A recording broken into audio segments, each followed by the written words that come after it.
friends, welcome back to my channel. Today I am so excited to give you guys the official announcement. Finally, it's been a few days, so I'm behind, but bear with me. I am officially an entrant in the self-published fantasy blog-off competition.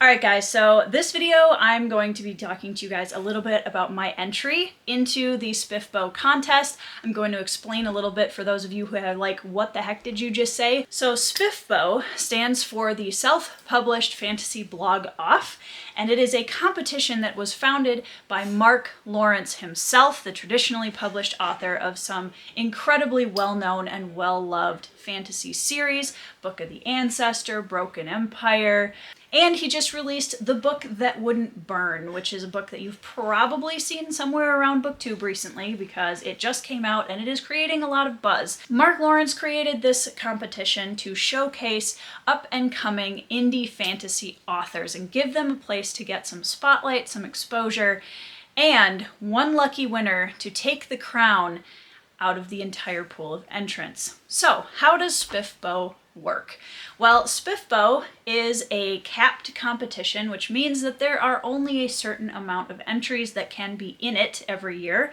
This is year 9, which is insane. I just came into the community pretty hardcore last year, so I didn't even know it had been around for that long. SPFBO 9 consists of 300 indie fantasy and sci-fi novels. The thing that's great about SPFBO is the rules for entering are pretty basic, as long as you wrote the book and not an AI, and it's a book that is either the first book in a series or a standalone novel. It has to be at least 40,000 words long, and it has to have been published by June 1st of whatever year that SPFBO year is starting. So there are 300 entrants. There are also 10 judging blogs, panels, booktubers, whatever you want to call them. There's kind of a range of them now.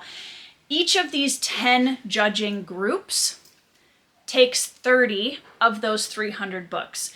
And between May and November, they have to narrow down their one finalist from those 30. Now there is a phase 1 in there where they choose multiple semi-finalists out of their pool of 30 contestants. So each person has the opportunity to be in the top 2, 3, 4 of that particular pool of entrants. I will put a list of all of the judges down below so you can see them. We've had 2 new additions to the SPFBO judging list this year, which I'm very excited about. One of which most of you guys will be very familiar with, and that is our very own Dear Dr. Fantasy, Dr. Philip Chase. He is going to be judging in SPFBO this year, and the wonderful, bubbly Covers with Cassidy. If you're looking for more information on SPFBO, honestly, all you have to do is type it in the YouTube bar. You'll find a gazillion videos from different YouTubers who read books from SPFBO in previous years,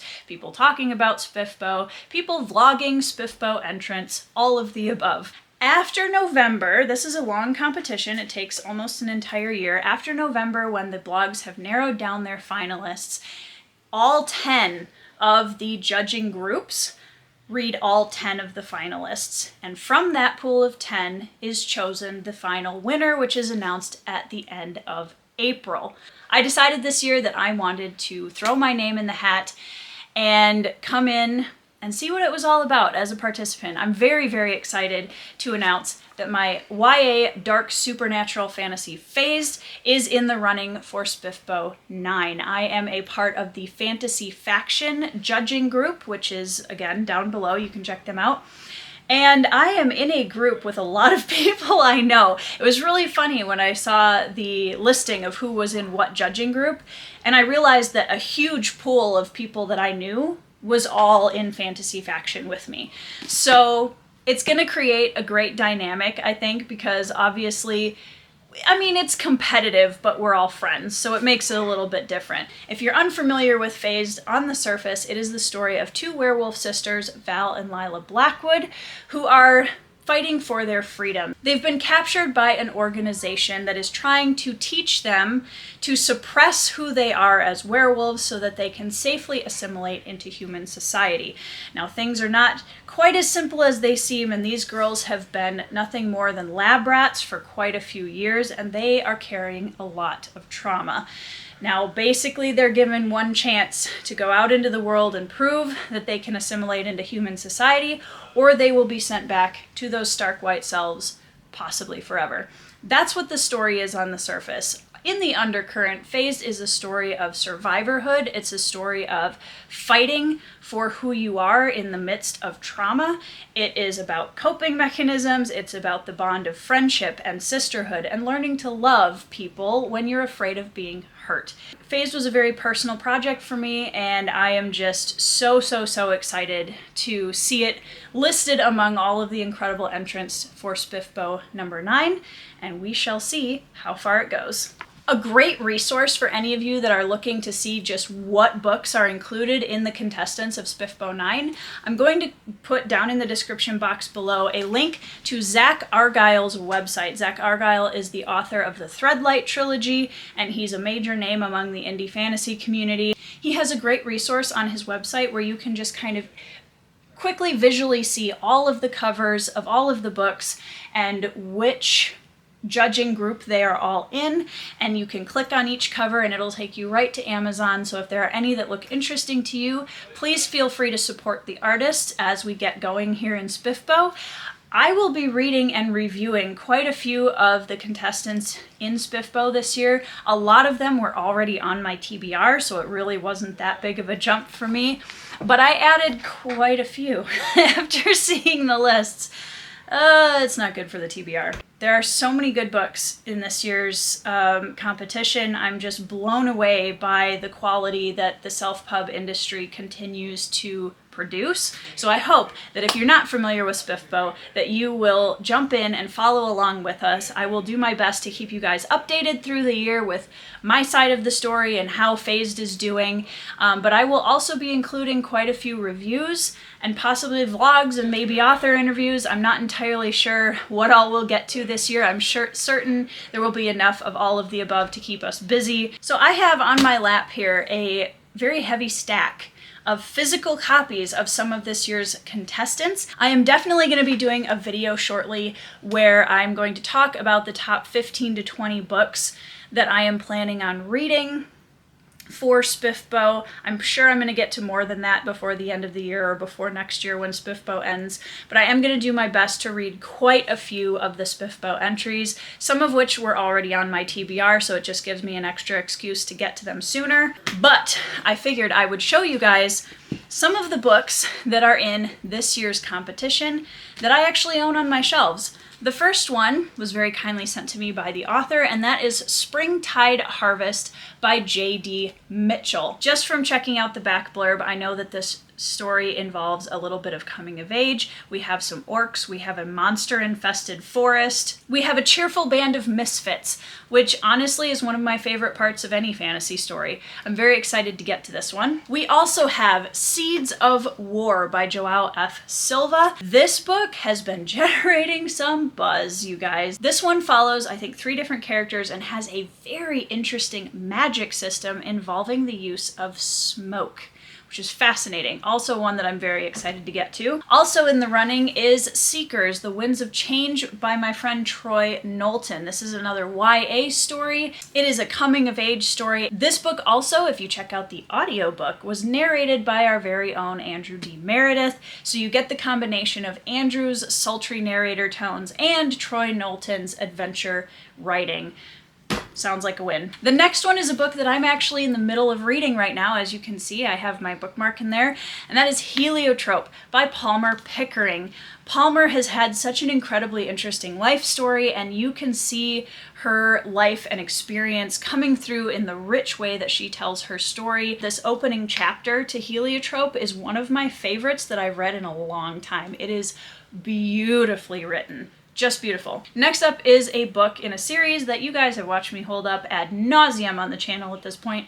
and that is Pawn's Gambit by Rob J. Hayes. Even though Pawn's Gambit is technically a second book in a series, The Mortal Techniques is comprised of 3 books currently that are all standalone novels. So Pawn's Gambit can be read as a standalone book. Asian-inspired wuxia martial arts, some incredible Motley Crue vibes. What more could you ask for? Next up is another YA that I've been really excited to get to, and that is Awakening Fire by Cassidy Faline. And this one has to do with a history and culture that was left behind by the ancients. There is a war over a throne succession going on in this book, and this is one that I've heard some really good things about and really looking forward to. Next up is The Legend of Blackjack, written by the one and only A.R. Witham. This is a YA portal fantasy about a young boy who is transported to the land of Keymark, in which he has lots of very humorous and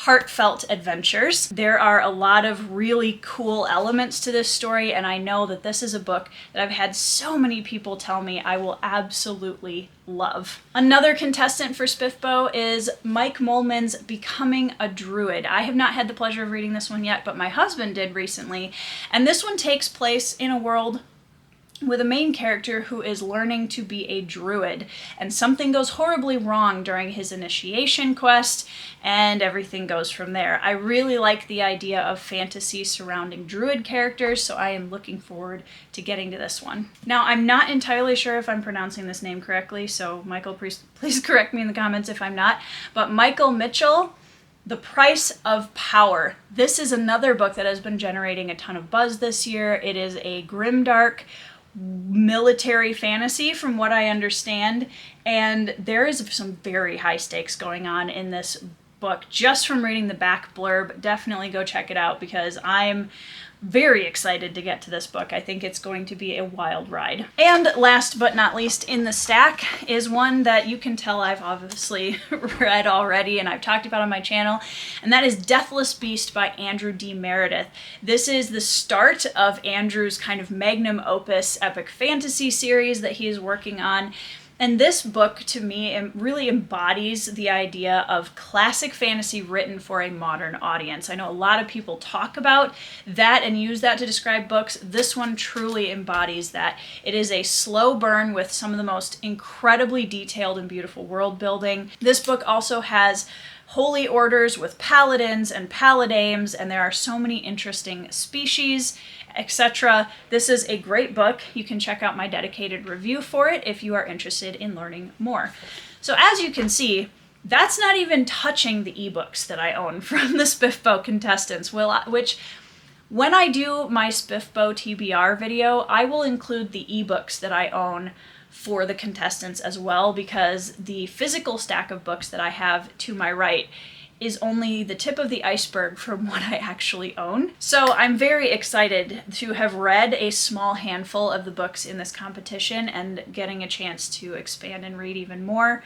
As you can see, quite a few of them have been on my TBR already. I look forward to reading them, reviewing them, and sharing them with you. If you are going to be reviewing or vlogging or following along with SPFBO, please let us know down in the comments so that other people can follow your YouTube channel if you have one, or your blog. Definitely feel free to post your blog as well, because SPFBO is going to be a big deal this year, and I am so excited to be part of it and just to see what happens. And either way, there's so many great people involved in this competition that it's going to be a fun time. I hope that you will choose to follow along in the SPFBO competition this year. Let me know if you're interested in any further resources or information. And I hope you guys are having a great week reading 5-star reads, and I will see you in the next video.